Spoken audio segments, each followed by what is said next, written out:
What up, everyone? Welcome back to the LMBE podcast, where LMBE stands for literally nothing but everything. I'm Mike Rispoli, and let's get into this bitch. Just a fair warning, I do have some football going on in the background, so if I'm a little distracted, I apologize in advance. I got the Commanders-Bengals game and the Jags-Bills game going, so I'm curious to honestly just see how my fantasy's playing. James Cook, that seems to have been a good pick from when I called it like a couple weeks ago when I was doing my initial fantasy draft. So James Cook seems to be flying through this season, which is great because I have him in one of my leagues. Yeah, so anyways, he just scored a touchdown. Also, Kincaid not doing shit so far except for this game this season. Also, what the hell's going on with Mark Andrews? He's put up 2 goose eggs in the past 3 weeks. What the fuck is going on? Why are the friggin' Ravens not using him? He's like one of the top tight ends in the league. How the hell is he not getting any touches? What is he, just being used as a blocker? I'm so over the Ravens. I was actually over the Ravens because I don't think if it was for the Ravens, the Deflategate would have even happened. Because I think, what is it, John? Is it John who's the coach of them? One of the Harbaugh brothers. If it wasn't for John, he never would have gone over to Chuck Pagano over there on the Colts when the Pats defeated them like 45-12 or whatever the score was. And that never would have started Deflategate. So fuck the Ravens. But anyways, I digress. So we're about like 100 days left of the year here. Excuse me while I cleared my throat there. But yeah, so we're in the last 100 days of the year. And everybody talks about the first 100 days, but nobody ever wants to talk about the last 100 days. Like the first 100 days, like the first 100 days in office for presidents. First 100 days when you start a new job. The first 100 days of school. The first 100 days of the new year, I'm going to hit the gym. I'm going to go on a diet. I'm going to get that new job. But then when we get to the last 100, when winter's coming, days are getting darker, your patience grows shorter with every hour less of sunlight. And why? Because you realize you didn't set out to do what you wanted to do those first 100 days. And you're just a fatter, more miserable piece of shit now than when you were at the beginning of the year in those first 100 days. But hey, at least you got those first 100 days of the following year to look forward to setting your eyes on those new but old goals. Because it's always the same goals you just had the previous year that you just gave up on 3 weeks into it. You couldn't even last 100 days. You only got to the first 20. Because what's the thing with gym memberships? Like January is always packed, but then come like February, everything's back to normal. Like the gyms get empty again. And what's crazy is you'd think that it would be after February, like Valentine's Day would be when. Because everybody's trying to get in shape for when everybody's trying to see each other naked. But I guess that's not really a factor when it comes to people going to the gym. Like, what's that meme that I saw? I think it was like, I don't work out to get fit. I work out so I can look good when I'm booty bone naked. Oh my goodness. But yeah, man, winter is coming. So utilize the remaining last good weather that we're going to have. At least up in this area, the freaking Northeast of the United States. Utilize the good weather now before you have to go into hibernation mode. Because, oh my god, I'm trying to get in as good of shape as possible. Because come winter, I don't know what it is. I just decide, you know what it is? It's because the holidays. I also got my birthday. Thanksgiving. Oh my gosh. Halloween. Even though I never get any trick-or-treaters, what do? I still buy the fucking bag of candy. And I just sit in my basement and just house it. Oh, touchdown. Oh, who was that? Sherfield? No, Coleman. And of course, the one time I'm not playing that fucker. Alright, whatever. Yeah, Bills are running away with it so far. 19-3. Second quarter with just under 6.5 minutes left to go here. Jesus.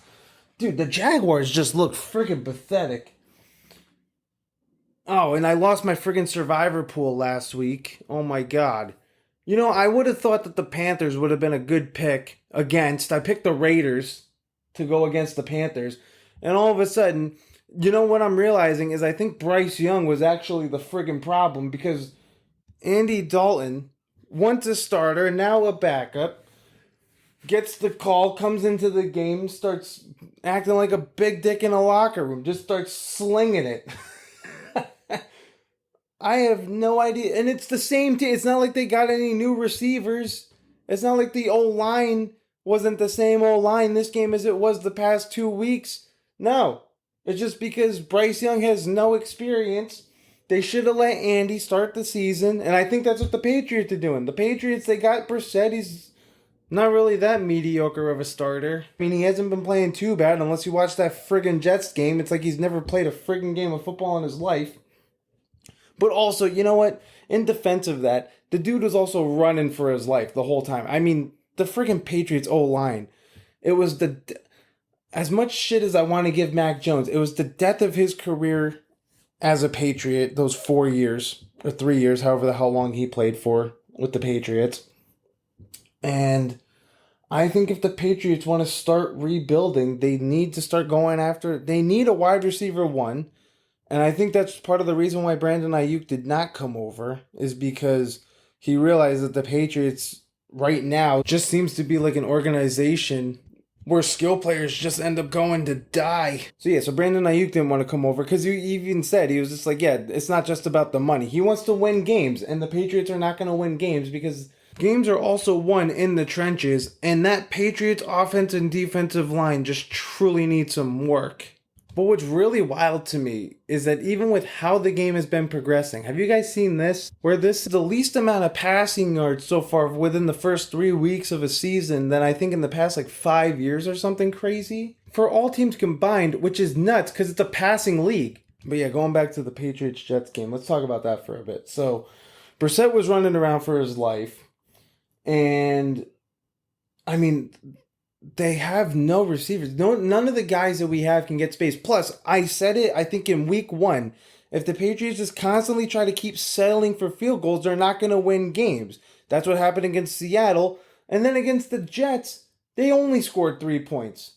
So, I don't know what's going on.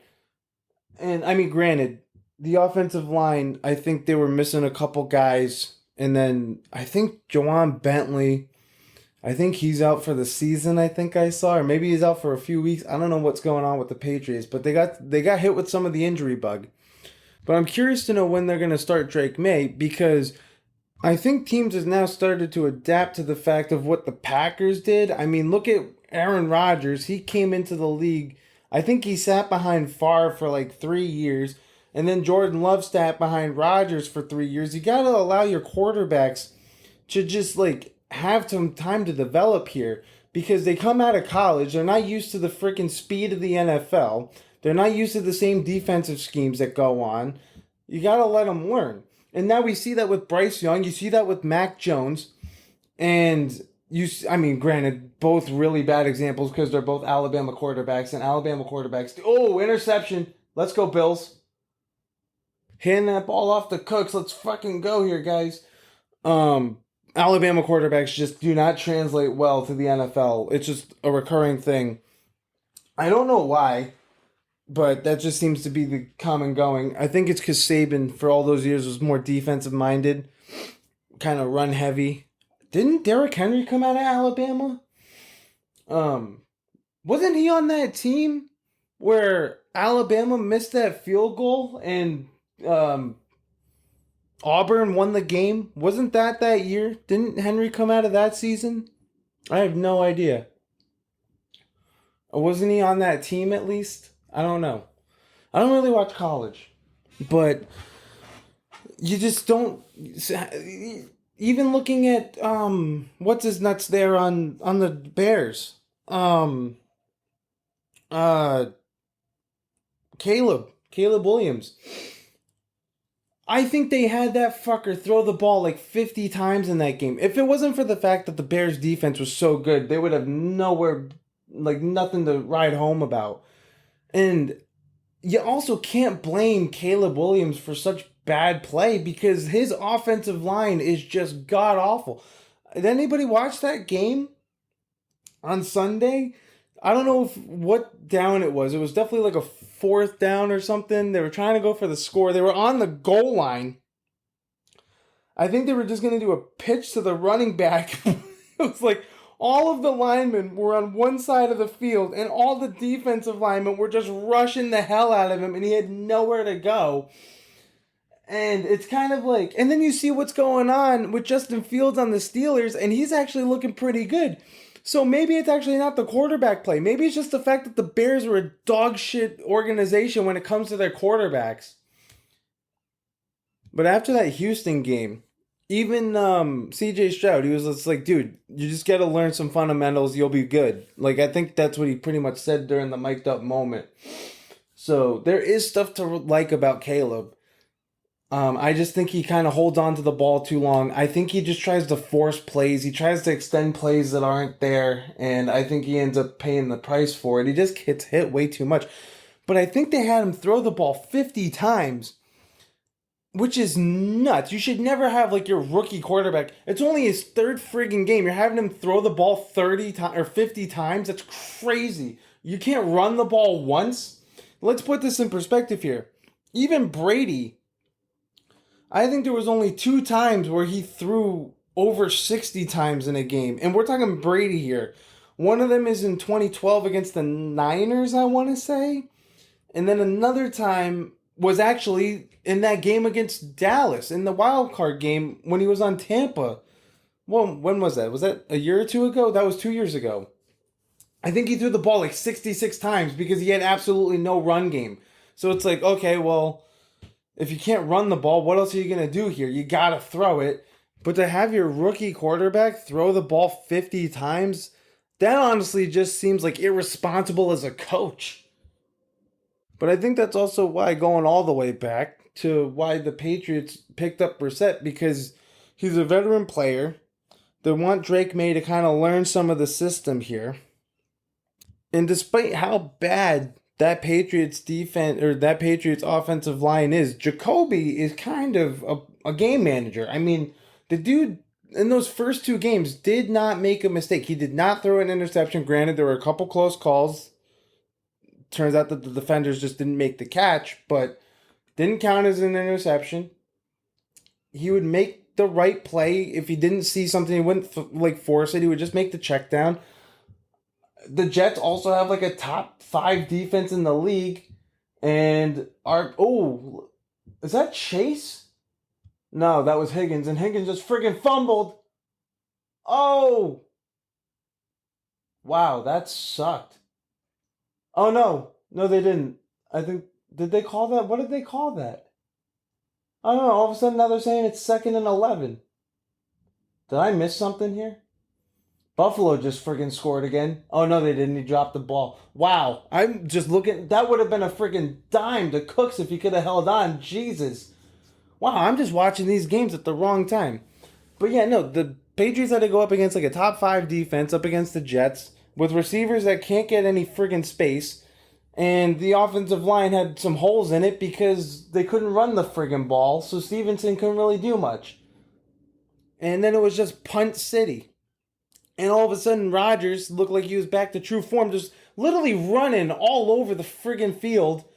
I mean, the dude was kind of playing it conservative the past 2 weeks. And then against the Patriots, hey, you know what? My Achilles actually fucking feels pretty good. Time to fucking roll out. Let's go.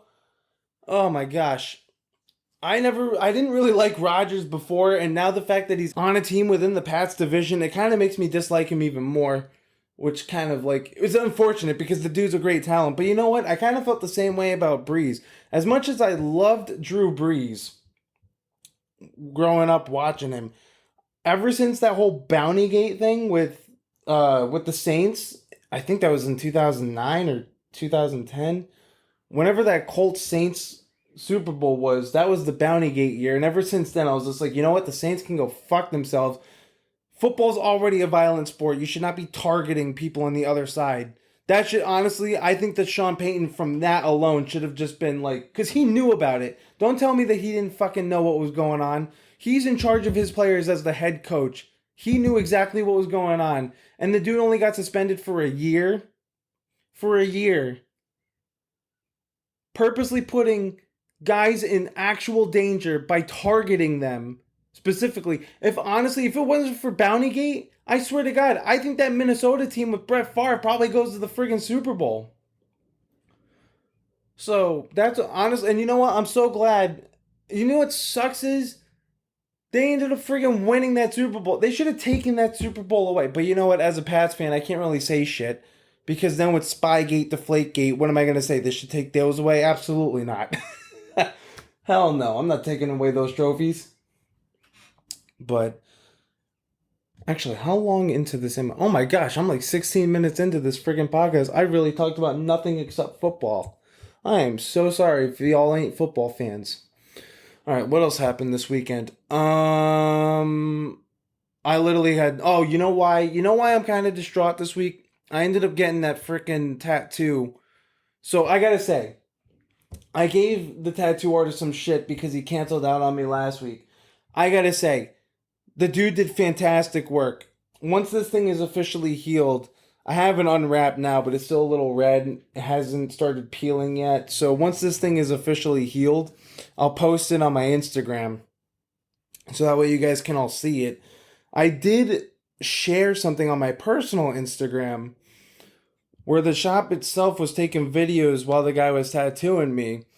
So I shared that because honestly, it came out freaking sick. All I did, I just got 4 roses on my forearm, and it just looks so nasty with like the level of detail that he did. Oh my gosh, I'm so happy with it. So I usually don't do names on this, but I got to give the guy a shout out. Name is Jesse Solano. Anybody who's in like the Stanford area, go check out Cultured Ink Tattoo if you guys are looking for a tattoo. They do great work. There's also a bunch of really great guys in there. They all are fantastic artists. If you guys are looking for any sort of work done, go check them out. Um, Pretty reasonably priced too, I gotta say. But freaking 10 hours of my life was spent on this tattoo. And I always find it funny after I get a tattoo. I have one friend, he always asks me, "Oh, did it hurt?" Dude, of course it fucking hurt. It's a needle going like 1,000,000 times into my arm. Go take a bobby pin and stab yourself like 1,000 times really fast and tell me how it feels. But according to one of the artists, because I was the last guy there, I mean, I was the last man standing after 10 hours. He was just like, yeah, unfortunately, this style of tattoo, because it's high contrast, takes the most amount of time and patience because of the level of detail that we put into it. But the worst part wasn't the actual tattooing, like I said, it was actually the fact that I was like on my stomach, and instead of my arm just being like flat down, I had to face my palm up toward the ceiling. So my arm was also twisted and it kept falling asleep, which is something that I was really trying to do. I actually almost did fall asleep if it wasn't for the fact that I couldn't actually get comfortable. Like, you know that feeling that you get when you sleep in a new place that's not your own home? So you really have a hard time falling asleep, unless maybe that's just me. Maybe I'm the only one who has that issue. But then on top of it, like, imagine, I don't know, imagine also that like your dog or something is also just sleeping right on top of your chest, so you just can't like get into a comfortable position. Even though the dog is comfortable, you're not, but you can't move because you don't want to disturb the dog. It's kind of how the situation was here.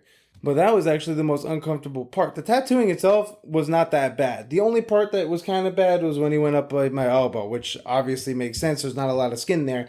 Plus, it was funny. He was just like, "Yeah, dude, there's a lot of loose skin there because it's your elbow area. There's not much meat there, so it's trying to fight me a little bit." I was like, "All right, well, do what you gotta do." Fucking presses harder.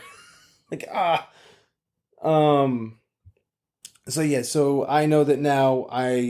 Even though I want to complete I only have like a 3/4 sleeve. Even though I want to complete the 3/4 sleeve, we're just gonna leave that little elbow area blank. Like I don't need that. I know what my pain tolerance is. I could do my whole arm easy. That the whole thing was a breeze, but elbow not doing. Knowing how much the elbow sucked, I can only imagine how much it would suck to do your ribs. But you know what's funny is, you know how there's a bone in your arm, like in your forearm that you can feel? If he went over like that bone, I have no idea what it's called. Um, But if it's anything like that that's in your forearm, I feel like ribs would not be as painful as people think it is. But maybe I also just have a higher pain tolerance. I don't know. Not trying to toot my own horn here, but people are bitches. I mean, keep in mind, I did do 10 hours straight of a tattoo. No real breaks. We took maybe like one 20-minute break just to eat a couple slices of pizza. And it was funny. At the end of the day, one of the other tattoo artists was just like, dude, your patience level is unmatched. Meanwhile, he also told me a story about how he tattooed a guy until like 2 a.m. the previous morning. And I'm like, well, what about that guy? And he goes, oh, I actually give that compliment out a lot. Meanwhile, here I am just thinking I'm special. Oh yeah, you're special, all right, Mike. Now, actually, I do have a funny story I could tell you speaking of special. So, on nice days, I tend to go for a run. Nothing too crazy, but around from where I live, there's a mechanic shop. And I always wave to this one guy. And every time I wave to him, he always like kind of makes like a sound like, huh. Like I always thought that he was maybe a little bit special. So I'm just like, hey, maybe double check that car when you get it back, okay? You gotta turn on the radio and the windshield wipers start going. Oh boy. But anyways, one day I'm running by and now I see him actually doing sign language. So I'm like, dude, I'm an idiot. The guy isn't special. He's just fucking deaf. So I'm either an idiot or an asshole or both. Does anybody know sign language? Because now instead of waving, I think it would be really cool if I could be able to actually do some sign language and have a conversation with this guy. So if anybody knows any like easy to do tutorials on YouTube or something, feel free to reach out to me at lmbemedia@gmail.com and shoot me a link or something. Oh, we are like 20 minutes in here. All right, what else did I want to talk about? Oh, we got to talk about Diddy. I'm sorry, guys. Sorry, I had a lot to catch up on this weekend. I also lost like a full day with this tattoo, so I just did not really have a lot of time to prepare. And I am still watching the game, so I am just distracted this week. I'm really sorry. I gotta not watch games. I should have learned my lesson when I was trying to do a March Madness episode when I was watching the games. But, we gotta talk about some Diddy stuff. So, I actually don't even know what exactly the problem is. I know it was a lot of sex stuff. I know he's getting charged with trafficking. But, like, let's be real here. Like, with a name like Puff Daddy, no one suspected that he was a pimp. I mean, hindsight's 2020. And considering all the name changes, didn't he call himself P Love at some point? And given what he's being charged with, the P actually stands for prostitution love? Because my God, how ignorant to this shit were all of us. Like, it was literally right in front of our faces. The fur coats, the jewelry, the entourage that he had. It's just like, oh, that's just Diddy. But nobody ever wants to fuck with Diddy because apparently Gator don't play no shit. Oh my God, that scene in The Other Guys with Will Ferrell, his pimp alter ego comes out. It's so fucking funny where he's just like, Gator never been about that. Gator never been about playing no shit. But you know what's crazy is there's some chick on my TikTok that my friend keeps sending me stuff over. I think her name is Jaguar or something. And I don't know how she knows all of this stuff. Check her out if you're on TikTok. I think you could probably look up Jaguar. I have no idea what my friend keeps sending it to me. Next week when I post an episode, I'll give you the actual TikTok. I usually don't do names on this stuff, but I feel like in this case it's like fine because I'm promoting. But I usually don't do names only for the fact of like, say I say something offensive and then other people who I'm affiliated with, it gets out, and that way it just makes it less harder for people to get tracked down. If I say something bad and I go down, I don't want my friends or my family to go down with me. So that's why I try to keep everybody anonymous. I'm trying to do my part and keeping other people safe, even though I'm putting my shit out there. In my opinions, because I think people care. I just want to make sure that everybody who is affiliated with me or is friends with me or whatever, they don't also get in trouble. So, anyways, back to Jaguar. So I don't know how my friend knows about this woman, but I also don't know how this woman knows all this stuff. I mean, she talks about like Diddy. She knows about how like she calls Diddy the diddler. It's so fucking funny. But she talks about how the diddler was like messing around with Bieber. I think she came out and was talking shit about J-Lo, how Diddy was like, J-Lo was the perfect girlfriend, but now J-Lo's got more rings than Tom Brady. And Diddy is the only one to say that she was a perfect girlfriend. Everybody else has their issues with them. I mean, granted, it's not like A-Rod was really that great of a guy considering he's got a history of cheating. But, I mean, J-Lo was Taylor Swift before Taylor Swift, just knowing how much she got around. And yeah, what? Just because she's dating Travis Kelce, it don't mean that she don't got a history? Nuh-uh. Do we forget that I think she dated Sam Smith? And now look at him. What did she do to that guy? No, I think that dude probably had issues well before she got involved. So, all right. But speaking of Taylor Swift, we got to talk about the Kansas City Swifties in that game last night. So the one thing I really want to talk about is how everybody is losing their shit on the fact that the Falcons didn't get a PI call that probably would have won them the game, put them on the 1 yard line in the end of the fourth quarter, put them up a couple points for the touchdown if they got it. Here's the thing.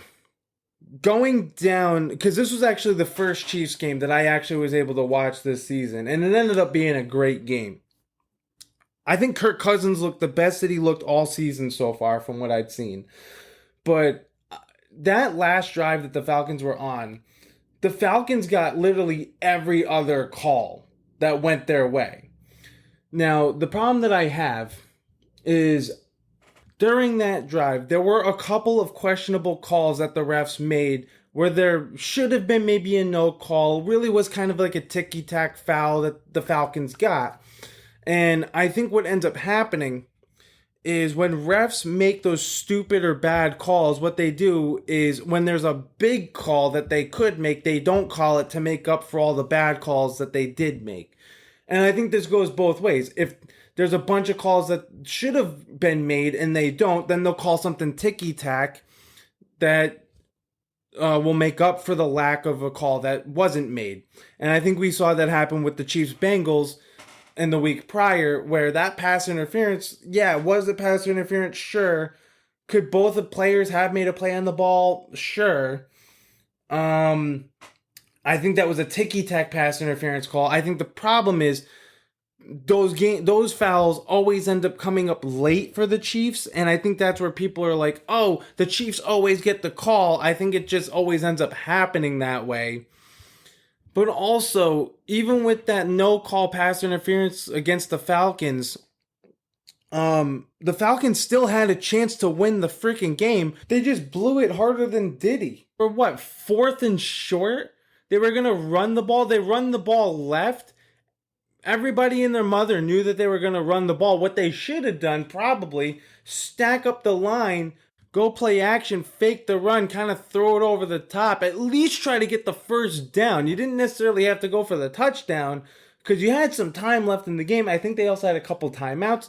So the Falcons ultimately ended up losing the game on a bad play call, not a penalty.